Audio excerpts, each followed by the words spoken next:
بسم اللہ الرحمن الرحیم۔ ناظرین السلام علیکم، میں ہوں میزبان صابر شاکر، وفاقی دارالحکومت اسلام آباد سے۔ کچھ تازہ ترین خبریں ہیں،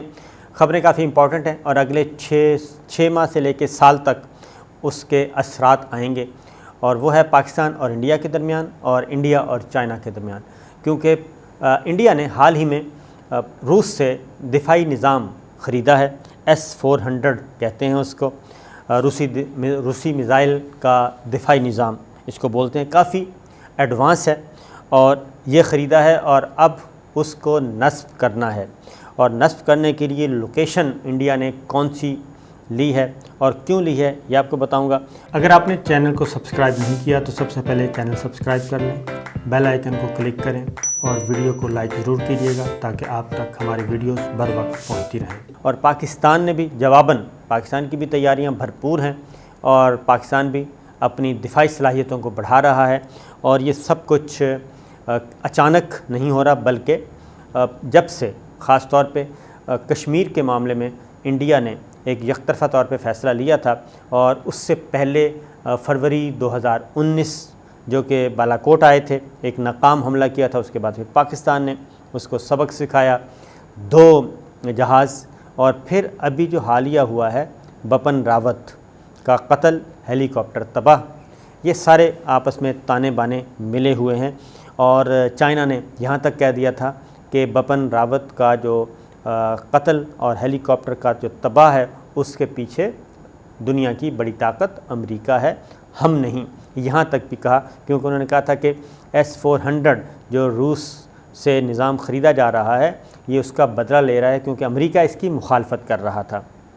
یہ بات ذہن میں رکھیے، امریکہ انڈیا پہ مسلسل دباؤ ڈال رہا تھا کہ آپ یہ سودا منسوخ کریں، کیونکہ ترکی بھی S-400 سسٹم لے رہا تھا، اس کو بھی یہی تھا کہ آپ بھی مزید کوئی آرڈر نہ دیں، اور روس کو ٹائٹ کرنا چاہ رہے تھے، کیونکہ یہ روس کا ایک ایسا آئٹم ہے، دفاعی اعتبار سے دفاعی ہتھیار ہے جو کافی مؤثر ہے، تو یہ انہوں نے لے لیا ہے۔ پاکستان نے پھر جوابی کارروائی بھی کی ہے، پاکستان اور چائنا مل کے بھی اپنی دفاعی صلاحیتوں کو بڑھا رہے ہیں، اور پاکستان الحمدللہ اپنے طور پہ کر رہا ہے۔ خاص طور پہ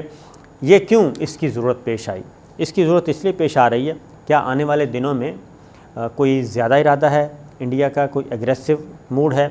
اور کوئی ایڈونچر کرنا چاہ رہا ہے؟ یہ کافی الارمنگ سچویشن ہے، نارمل نہیں ہے، کیونکہ اس پہ وہ ملینز آف ڈالرز، کروڑوں ڈالرز خرچ کر کے، بلکہ اربوں ڈالر کہنا چاہیے، خرچ کر کے یہ سسٹم اس نے لیا ہے، اور یہ نصب کہاں پہ کیا جا رہا ہے؟ یہ نصب کیا جا رہا ہے پاکستان اور چائنا کی سرحدوں پہ، اور پاکستان کا کون سا ایریا؟ پاکستان کا پنجاب کا ایریا جو ہے، خاص طور پہ اپنے مشرقی پنجاب جو کہ انڈیا کا حصہ ہے، وہاں پہ یہ نصب کیا جا رہا ہے، اور اس باؤنڈری کو یہ محفوظ کرنا چاہتا ہے پاکستان کی طرف سے، اور وہ باؤنڈری جو ہے پنجاب کی، یہ کشمیر سے شروع ہوتی ہے، آزاد کشمیر، اور ادھر مقبوضہ وادی، وہاں سے شروع ہوتی ہے، اور پھر یہ آپ کا لاہور بھی انڈیا کے بارڈر پہ ہے، لاہور سے پہلے آپ سیالکوٹ آ جائیں، وہ انڈیا کے بارڈر پہ ہے، آگے چلے جائیں آپ بہاول نگر، ہیڈ سلیمان کی، پھر بہاولپور، پھر رحیم یار خان، اور یہ سارے اس سائڈ پہ ان کا پنجاب ہے، بہاولپور اور لاہور اور یہ سارا علاقہ، اور یہ کافی، اور پھر اگلی بات یہ کہ جو ہم نے کیا تھا ان پہ حملہ اور ان کو فارغ کیا تھا، ان کے جہاز گرائے تھے اور ان کو ناکامی کا سامنا کرنا پڑا تھا، اس لیے پاکستان پھر جوابی کارروائی بھی کر رہا ہے، اور اس کے لیے اپنے نئے جدید ترین میزائل بنا رہا ہے، تجربے کر رہا ہے، اس کی میں ڈیٹیل دیتا ہوں۔ تو جناب یہ پنجاب والی سرحد پہ لگایا جا رہا ہے، اور اس کی ریزن یہ ہے کہ جب فروری 2019 میں پاکستان نے جب ان کے جہاز گرائے تھے تو جواباً انڈیا کی طرف سے ہمارے کچھ اہم تنصیبات کو انہوں نے ٹارگٹ کرنے کی کوشش کی تھی، میزائل نصب کیے تھے، تو پاکستان کی طرف سے بڑا واضح جواب کیا تھا، اور امریکہ نے بھی ان کو بتا دیا تھا کہ پاکستان کے ارادے کافی خطرناک ہیں، اگر آپ نے 3 ہٹ کیے، ان کی تنصیبات 3 پوائنٹ کو نشانہ بنایا، تو وہ جواباً زیادہ نشانہ بنائے گا، اور ہم نے اس وقت کافی جو ہیں اپنے میزائل جو ہیں وہ نصب کر دیے تھے، اور انڈیا کے کوئی تقریباً 27 ایسے تنصیبات تھیں، ایسے ٹھکانے تھے جن کو پاکستان کی مسلح افواج نے ٹارگٹ پہ رکھا ہوا تھا۔ خیر، تو یہ کمزور پوزیشن تھی انڈیا کی، اور انڈیا کچھ بھی نہیں کر سکا اس وقت 27 فروری 2019 کو۔ پھر جب کشمیر والا معاملہ ہو گیا، 5 اگست کشمیر یک طرفہ، تو پھر چائنا نے جواباً کارروائی کی، اور چائنا بہت سارے علاقے انڈیا سے اپنے لے چکا ہے، واگزار کروا چکا ہے، اور جو کلیم ہے لائن آف ایکچوئل کنٹرول آپ کو معلوم ہے، تو اس پہ بھی اب یہ دونوں سائڈوں پہ نصب کرنے کی کوشش کر رہا ہے۔ اور یہ جو ڈیٹیلز آئی ہیں وہ ہے کہ اس ماہ کے آخر تک، اسی ماہ کے آخر تک جو پہلا اسکواڈن ہے دفاعی نظام کا وہ مکمل ہو جائے گا، اور اس کے لیے جو بحری حدود ہے انڈیا کی وہ بھی وہاں پہ بھی لگانے کا ارادہ ہے، سمندری حدود اور فضائی حدود کو بھی کور کرنے کا ارادہ ہے، کیونکہ وہاں یہ بھجوائے جا رہے ہیں۔ روس کا جو دفاعی نظام انہوں نے خریدا ہے، پہلا اسکواڈن جو ہے وہ پہنچایا جا رہا ہے، اور یہ لگایا جائے گا ہمارا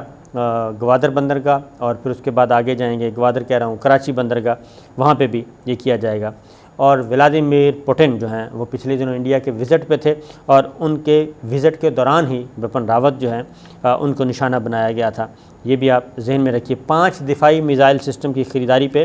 $5.3 ارب کا یہ معاہدہ کیا ہے روس کے ساتھ۔ اس کی وجہ کیا ہے؟ کیا آنے والے دنوں میں کچھ ہونے والا ہے؟ تو بالکل ہونے والا ہے جی، اور اس کا خدشہ موجود ہے۔ اس کی وجہ ہے کہ انڈیا کا جو زیر انتظام مقبوضہ وادی ہے، کشمیر ہے،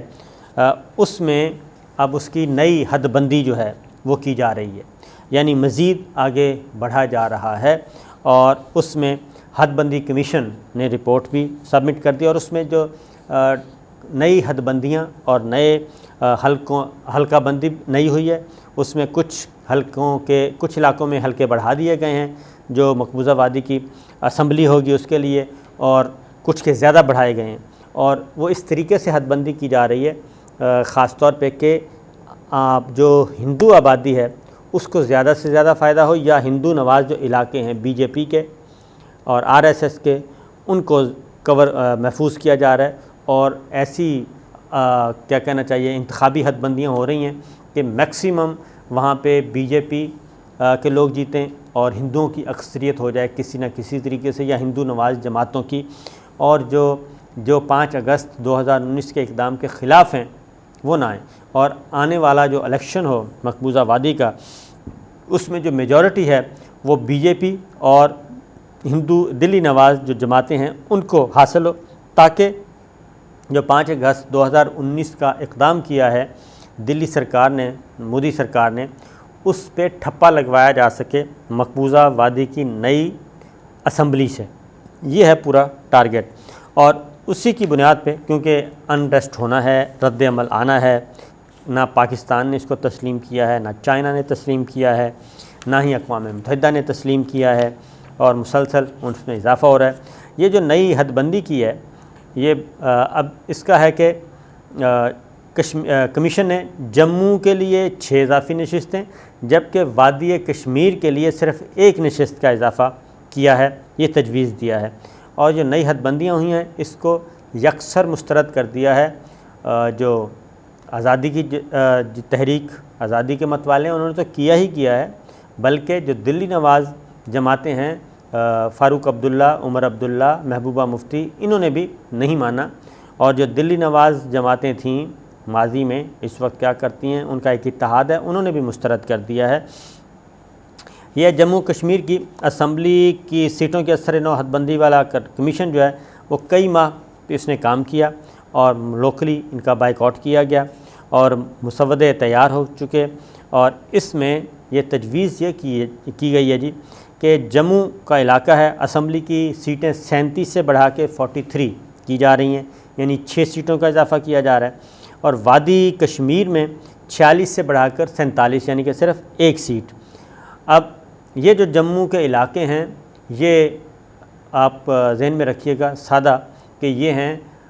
ہندو اکثریت کے علاقے کہہ لیں یا بی جے پی کے علاقے کہہ لیں، ان کی سیٹوں کو بڑھانا مقصود ہے ہر صورت میں، اور جہاں پہ مسلمان زیادہ ہیں اور جہاں پہ آزادی کی تحریک زیادہ چل رہی ہے اس سائز کو کم کرنا ہے۔ تو 31 دسمبر تک انہوں نے کہا جی اپنی تجاویز دیں، اور 83 سیٹیں اب مقبوضہ وادی کی ہو جائیں گی، 83 سیٹیں جموں اور کشمیر کی، اور اس سے پہلے جو ہیں لداخ سمیت جموں کشمیر اسمبلی کی 87 سیٹیں ہوتی تھیں، اور اب 2019 میں چونکہ لداخ جموں کشمیر سے الگ کر دیا گیا ہے اور اس لیے لداخ کی 4 نشستیں بھی اس سے نکال دی گئی ہیں، حصے بکھرے جو کیے گئے ہیں اس کے مطابق ہے یہ سارا کام کیا جا رہا ہے۔ اور اگر حد بندی کی کمیشن کی یہ تجاویز مان لی جاتی ہیں جی، تو ایسی صورت میں جموں اور کشمیر کی اسمبلی کی مجموعی سیٹیں جو ہیں وہ 90 ہو جائیں گی، اور اس میں سے 1 درجن سے زیادہ نشستیں اقلیتی طبقوں کے لیے مخصوص ہوں گی۔ تو یہ ہے صورتحال، اور اس صورتحال کو تبدیل کرنا مقصود ہے، اور یہ جموں میں جو آپ کا تھا کئی جماعتوں کا اتحاد، پیپل الائنس فار گپکار جو کہ 5 جماعتوں کا اتحاد تھا، اس نے بھی مسترد کر دیا، اور دیگر جماعتوں نے بھی مسترد کر دیا۔ محبوبہ مفتی نے بھی باقاعدہ طور پہ ٹویٹ کر دیا، عمر عبداللہ نے بھی ٹویٹ کر کے بتا دیا کہ یہ سارے کا سارا ڈرامہ ہے، یہ کھیل ہے، اور جبکہ صورتحال یہ ہے کہ مردم شماری کے مطابق زیادہ آبادی وادی کشمیر میں ہے، یہ بھی ذہن میں رکھیے گا کیونکہ یہی چیز تھی، اور صرف 1 سیٹ بڑھانے کی تجویز ہے، یعنی کہ جس کی آبادی زیادہ اس کی سیٹ 1 اور جس کی آبادی کم اس کی سیٹیں بڑھا رہے ہیں۔ نمبر گیم کیا جا رہا ہے، یہ نمبر گیم کو ذرا سمجھنے کی کوشش کریں، کیونکہ جب یہ توازن ختم ہو جائے گا اور اسمبلی میں میجورٹی جو ہے وہ آ جائے گی بی جے پی اور دلی نواز کی، تو پھر وہاں سے ایک قرارداد منظور کروائی جائے گی یا ایک بل منظور کروایا جائے گا جس میں ٹھپا لگایا جائے گا 5 اگست 2019 کے اقدامات کو۔ اس پہ آنا ہے رد عمل، اور چائنا بھی تسلیم نہیں کر رہا اور پاکستان بھی نہیں کر رہا، لہٰذا اس کے لیے انڈیا جو ہے وہ یہ کام کر رہا ہے، دفاعی نظام اپنا ذرا سیٹ ویٹ کر رہا ہے، کیونکہ جو جتنی مار پاکستان سے پڑی وہ تو ساری دنیا نے دیکھی، لیکن چائنا نے یہ کیا کہ چائنا نے بہت سارے علاقوں پہ قبضہ کر لیا اور مزید وہ آگے بڑھ رہا ہے۔ متعدد دفعہ میں آپ کو بتا چکا ہوں، ریپیٹ کرنے کی ضرورت نہیں ہے۔ اس کے ساتھ ساتھ کیا کر رہا ہے مقبوضہ وادی میں کہ کالجوں کے نام تبدیل کر رہے ہیں، اسکولوں کے نام تبدیل، سڑکوں کے نام تبدیل، سرکاری عمارتوں کے نام تبدیل، اور ان شارٹ جو مختصر وہ یہ ہے کہ مختلف تعلیمی اداروں کے، سڑکوں کے، شاہراہوں کے، سرکاری عمارتوں کے نام تبدیل کر کے وہ ایسے منسوب کیے جا رہے ہیں ان لوگوں سے جنہوں نے جو آزادی کی تحریک ہے اس کو کچلا، بلکہ یہ کہنا چاہیے جنہوں نے جتنے زیادہ ظلم کیا، جتنے زیادہ بندے مارے، جتنے زیادہ بچوں کو یتیم کیا، اور کیا کہنا چاہیے وہ پیلٹ گنز استعمال کی، یہ سب کا سب جو ظلم و ستم، جو افسر اور جو بھارتی فورسز کے لوگ مارے گئے، اس میں ان کے نام پہ یہ سب کچھ کیا جا رہا ہے، اور جنہوں نے تحریک آزادی کو کچلنے کے لیے جس شعبے میں بھی کام کیا، یہ بنیادی طور پہ ان کے نام پہ یہ ساری ترتیب دیا جا رہا ہے۔ فار ایگزامپل ایک ہے گورنمنٹ کالج ہے کیلم، اس کا نام تبدیل کر کے الطاف میموریل رکھ دیا گیا ہے۔ اب الطاف کون ہے جی؟ الطاف ایک پولیس انسپیکٹر تھا اور جو ایک جھڑپ میں مارا گیا تھا، لہٰذا اس کے نام پہ اب ایک کالج کا نام رکھ دیا گیا ہے۔ اسی طریقے سے آگے کچھ اور ہیں، مختلف ہیں۔ شوپیاں کا ضلع ہے، شوپیاں ضلع میں ایک سرکاری ڈگری کالج ہے، اس کا نام بھی امتیاز احمد ٹھاکر میموریل رکھ دیا گیا ہے۔ اور امتیاز ٹھاکر کون ہے؟ یہ ایک انڈین فوجی تھا، اور اس نے بھی وہی کام کیا جو الطاف نے کیا کہ تحریک آزادی کے متوالوں کو مارا، قتل کیا۔ تو اس طریقے سے یہ سارا کام ہو رہا ہے، اور اس میں جو گورنمنٹ ہے وہ دھڑا دھڑ نوٹیفیکیشن کر رہی ہے اور یہ کام کر رہی ہے جی۔ تو اس ساری صورتحال کی وجہ سے یہ اس بات کا آپ اندازہ لگا سکتے ہیں کہ مستقبل میں صورتحال کشیدہ ہو سکتی ہے، کیونکہ انڈیا جو ہے وہ کافی پریشان تو ہے ہی، خاص طور پہ افغانستان کے بعد تو اور بھی پریشان ہو گیا۔ لہٰذا پاکستان کیا کر رہا ہے؟ چائنا تو بہت آگے ہے انڈیا سے اسلحے کی دوڑ میں، اور پاکستان کے پاس الحمدللہ بہت زیادہ سمارٹ قسم کے ہتھیار موجود ہیں، اور شارٹ رینج کے، لانگ رینج کے جو میزائل ہیں وہ موجود ہیں۔ تو پاکستان اس معاملے میں کافی خود کفیل ہے، اور یوں سمجھیں کہ پاکستان اگر کوئی مشکل وقت اللہ تعالیٰ نہ لائے اس طرح کا بوچھاڑ کر دے گا میزائلوں کی۔ اور پاکستان نے بھی جی بابر کروز میزائل 1B کا کامیاب تجربہ کیا ہے۔ یہ 450 کلومیٹر دور مار کر سکتا ہے، اور یہ ناقابل تسخیر بنانے کے لیے کیا گیا ہے، اور اس کو وٹنس کیا ہے جی ہمارے سینئر فوجی قیادت نے، اور پھر صدر مملکت، وزیر اعظم سب نے اس پہ مبارکباد دی ہے، chairman joint chief of staff نے مبارکباد دی ہے۔ اور اس کے مطابق یہ کروز میزائل ہے، اور 450 کلومیٹر تک ہدف کو نشانہ بنانے کی صلاحیت رکھتا ہے، اور یہ زمین اور سمندری دونوں اہداف پر کامیابی سے پہنچتا ہے۔ تو انہی میزائل سسٹم پہ پچھلے دنوں امریکہ نے بھی کافی کوشچن اٹھائے تھے، اور پاکستان کے میزائل سسٹم کو بھی مشکوک بنانے کی کوشش کی تھی، پاکستان کے جوہری پروگرام کو بھی مشکوک بنانے کی کوشش کی تھی، لیکن پاکستان بہت ایڈوانس ٹیکنالوجی حاصل کر چکا ہے۔ تو یہ تھیں اب تک کی اطلاعات، دیکھتے ہیں جناب آنے والے دنوں میں کیا ہوتا ہے، لیکن انشاءاللہ اللہ تعالیٰ کرم کرے گا۔ اجازت دیجیے، اللہ حافظ۔